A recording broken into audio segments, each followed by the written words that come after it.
Hi, welcome to Insider Yachting.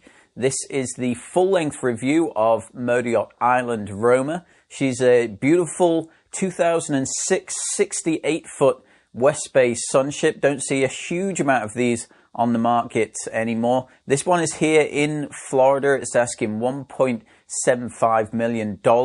Has a 3-stateroom layout, full beam, king size master suite, a nice VIP up forwards, and then an over-under bunk, as well as the crew cabins, which could also be used as extra crew accommodation if needs be. So as we're watching this review, and as you guys sort of figure out which boats you're more interested in, remember we have yacht packs created for this boat, Island Roma, and every other boat that's currently for sale on the market. And the yacht pack has in it all the photographs, some pricing analysis, detailed descriptions, full specifications of the boat, and you can request that via the website insideryachting.com if you're watching this on YouTube.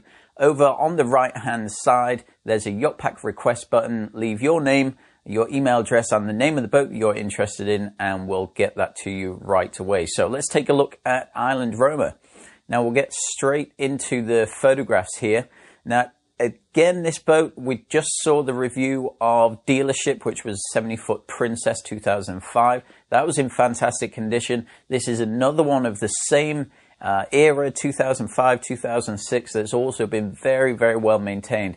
Now this one has very low hours on it. I believe it's only around 1,300 hours that this boat has on it in total. Slightly higher on the generator hours, about 3,500, but these owners have done pretty extensive cruising, so the boat has more than proved itself capable of being a long-range sort of cruiser. They've been all through the east coast of the States, the Caribbean, New England, Bahamas. The boat has really done these people justice. So here on the interior, the main salon, we can see it's a pretty nice beam. The boat's 68 feet long and it's just over 20 foot in the beam. So that's larger than we see in most boats of this size. Nice pop-up TV there. I like the fact that you can also watch it down below if you're in maybe some rough weather. It means that you're not going to put extra strain on that electric lift for the TV. The boat is a full walk around, so you don't get the full beam here in main salon, but it is quite a nice area. Now the nice thing about this boat is that up forwards, and we start to see that in some of these pictures here, they have a beautiful open plan country style kitchen that goes into the sort of lower helm. It does have an upper helm up in the Flybridge. That Flybridge is also completely enclosed with isinglass, and easy to see why. Those enclosures can be removed, but what that means is that you can have air conditioning in that area, and they have that installed on Island Roma, so it's a nice feature to have that as air conditioned. And of course that means that it's a fixed bimini top up there, which was actually installed by the manufacturer here. Sometimes you can get them as more of an aftermarket installation, but here it's nice. It was installed by the manufacturer, so you know all of the electrical runs, all the cabling is all done as it should be. So here in the right-hand side photographs, you can see some shots of the galley there. Nice stainless steel appliances, huge fridge freezer there, and that sort of central island. The forward side of that is the U-shaped seating for that dining area, which has a beautiful, almost 270-degree view from that of the horizon and the skyline. Looking into the photograph on the left-hand side at the bottom, you can see from the galley here that looks all the way down through to the aft deck doors. Now, they're not as large doors as we saw in the Princess that we just reviewed, that had basically the whole aft side of the house was a retractable glass pane.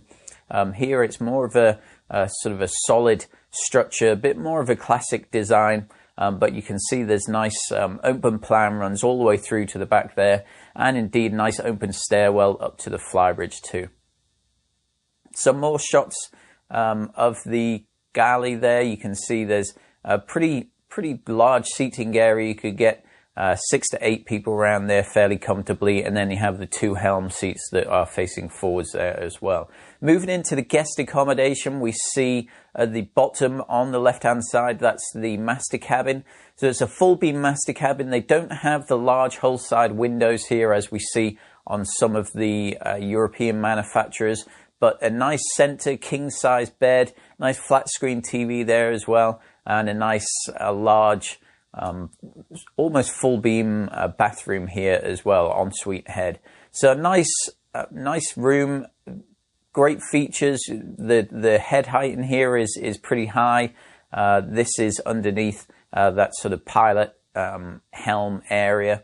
Moving forwards from that into the forward VIP, this is queen size berth. It's a nice beamy feel to this forward cabin. The hull shape is fairly voluminous, so it means that you have quite a large room, even though this is all the way at the bow. So you see you have 2 skylights there going up onto the bow with those open. Really allows a lot of light to flood into this room. This room's en suite as well, and then they have the 3rd stateroom, which is the under-over bunk. Now, personally, I would like to see the 3rd room to be maybe a little bit larger than this, but it is an ensuite. It does have that extra bunk up top. The lower bunk is a larger bunk, so you could perhaps fit 3 people there. So overall accommodation would be, without putting people into that crew cabin, would be probably 7 you could fit comfortably onto the boat. Now, of course, if you're putting people into that crew cabin, which is separate from the rest of the accommodation spaces, it's accessed through the transom door. So that's quite often used as a kid's cabin, maybe some young teenagers or some 11, 12-year-olds back there. It gives them their nice little own space back there to run themselves out and wear themselves out during the day. Now, up on the Flybridge, this does have that fixed bimini top, which means you can completely enclose this area and, of course, have the air conditioning, which this boat, Island Roma, does have air conditioning up here, so it's a fantastic feature, especially for the east coast of the US, Bahamas, Caribbean. It does get so hot and humid here. It's nice to be able to be up in this area and have it still air conditioned. Now, you can remove the isinglass enclosure and switch the air conditioning off and just have this as a standard sort of open Flybridge that's completely open to the outside climate, which is nice to have that feature as well. So a fairly large dining area here. You can probably fit 7 or 8 people around this table with some standalone chairs around the other side.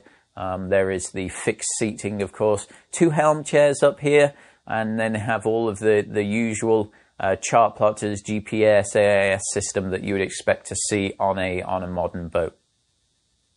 So here you can see that helm station up there. Not updated electronics. They look like they are original to the boat, but still have a fairly high spec for that generation of boats. So you're not going to really see anything apart from maybe a few aesthetic differences between these and some of the newer equipment. You don't really see a huge amount of operational or functionality differences.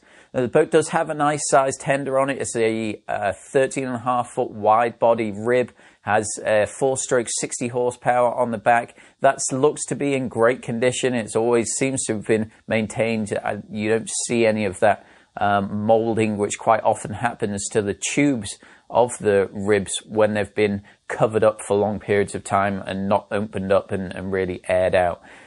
Actually, this owner bought the boat with only 700 hours on the boat, so it's effectively a new boat when these guys got it. They've had it for a couple of years, done fairly extensive sailing, so that you know all of the equipment has been exercised and really used and proven. So I personally would rather have a boat that's had a fair amount of usage over the last 12 to 18 months rather than something that's been sat still and problems arise if you don't use it. It's like a classic car. If you don't use it, then the thing quite often generates issues for itself.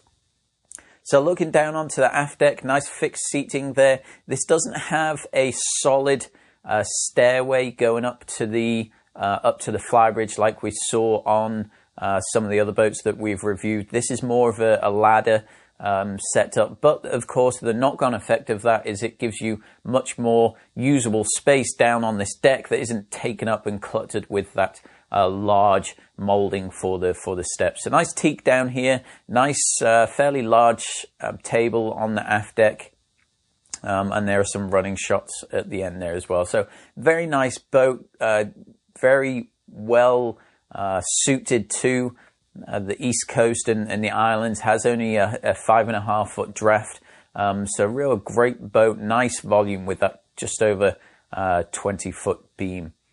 So looking into some of the specifications here, remember we have the yacht pack ready to go for this boat, so request that and you can read through all this in your own time. We'll email it to you right away as soon as you request the yacht pack. Going through this, a couple of things that stand out. It does say that it has 4 staterooms. Doesn't really have 4 official staterooms. Has 3 staterooms plus that crew accommodation, which is accessed through the back doors. The other thing that jumps out at me, which is clearly a typing error, the fuel capacity there, it says 18,000 gallons, which is clearly wrong. 1,800 gallons, I would imagine, is what they'd intended it to be. Even so, 1,800 gallons for a 68-foot boat is fairly substantial. We do see some fuel burn specs further on in the write-up here. We'll take a look at them. She is very, very fuel efficient. I believe that 9 or 10 knots, she's only burning around 18 to 20 gallons, including the generator. So complete consumption there, which is fantastic. A fairly large cruising range here that you have. So 68 feet long, built in 2006. It was a 2006 model as well. Has that nice hardtop on board. We have the MTU 2000s on board. These are the V10s. They have, I don't see it here, but it does detail it a bit further on. I believe it's around 1,300 hours on the mains there. So fairly low usage, even though these guys have used it fairly extensively in the past 18 months. So we see some of the details here of the living quarters. It goes into pinpointing exactly what's in each cabin. You can read the bullet points there. I won't sort of dwell on this too long. You can get all this from the yacht pack when you request that. The galley, you see, has granite countertops, the Sub-Zero fridge freezers there. There's some Miele equipment thrown in there as well. All fairly high spec appliances. Pilot house, it details some of the AIS equipment, the GPS, chart plotters. It also details that equipment that's on the Flybridge as well. Most of it is fairly well repeated up on the Flybridge. On some boats, they tend to cut down on the electrical package by just having the main equipment down on the lower helm and then having just bare minimum up on the top. But the US market is much more demanding than the European market. So we see the US spec boats with much more electrical equipment as far as navionics and communication and entertainment packages as well. So that's why you'll quite often see US boats that are built for the US spec, opposed to the same model and year boat that's in Europe, will be quite different in price. It's also due to the cabling needs to be much more higher grade here because of the difference in electrical power. Also, you have a lot more effort that goes into air conditioning, water makers, and all of that over here. So looking back into the boat, master stateroom, we see a nice centerline king size bed. The forward VIP has a queen. The center guest cabin has the over under bunks. We see here some deck equipment is detailed. The tender, that's the Nordica 13.5 foot wide body rib. It has a 60 horsepower on the back. Doesn't say exactly how many hours are on there, but it does clearly look to be in good condition. Details a lot of the electrical equipment here, engine room, mechanical equipment. There's 3,500, just reading through this now, 3,500 hours on the generators. It does only say 700 hours on the mains there. I believe they're slightly higher than that now. That's back in April 2013. So in the yacht pack, we'll detail exactly what the current hours are of the engine.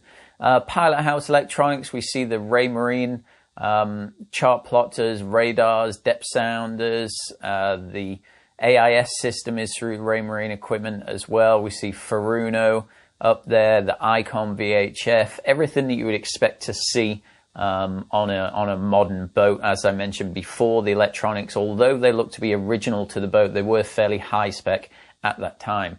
It does have stabilizers on board. That control is from the pilot house station. Then, of course, you have all the MTU readouts and controls for water makers and things there as well. So that's the specifications. I'll leave you with the fuel burns that we can see right at the very end there on the right-hand side. At 900 RPM, which is about 8.5 knots, the boat only burns 10 gallons per hour total, so that's including one generator.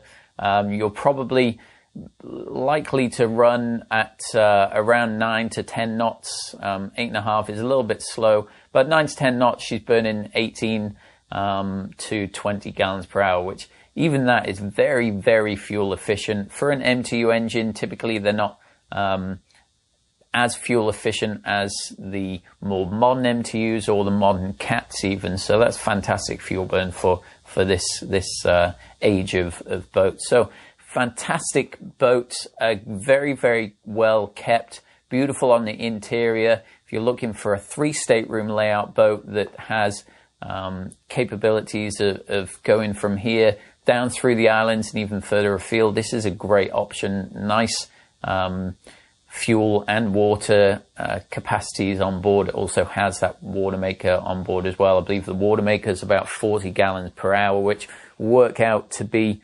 about a 800 to a 1,000 gallon system. So if you'd like to receive any more information about this boat or any other boat that's on the market, then click over on the right hand side here, the Yacht Pack request button. Leave your name, your email address, and the name of the boat that you're interested in, and we'll get that over to you right away. Now, if you're ready to get on board some boats and start feeling what the interiors and exteriors feel like for yourselves and in person, touch and feel things, then join us for one of our daily yacht tours. We do these every day throughout the week and the weekend. We get on board various boats and take groups of people on board to really get a first-hand experience, which is what you need to do before you start looking at boats specifically for what you're interested in putting offers in. Because stepping on board rather than looking at things just online, you get a completely different feel for the boat. So again, on the right-hand side, Daily Yacht Tours button, click on that. Leave us your name, best email address for you, and the time and day that would best work for your guys' schedule, and I'm sure we'll be able to fit you in there. So thanks for joining us today, and we'll see you on next week's roundup and full-length reviews. Thank you.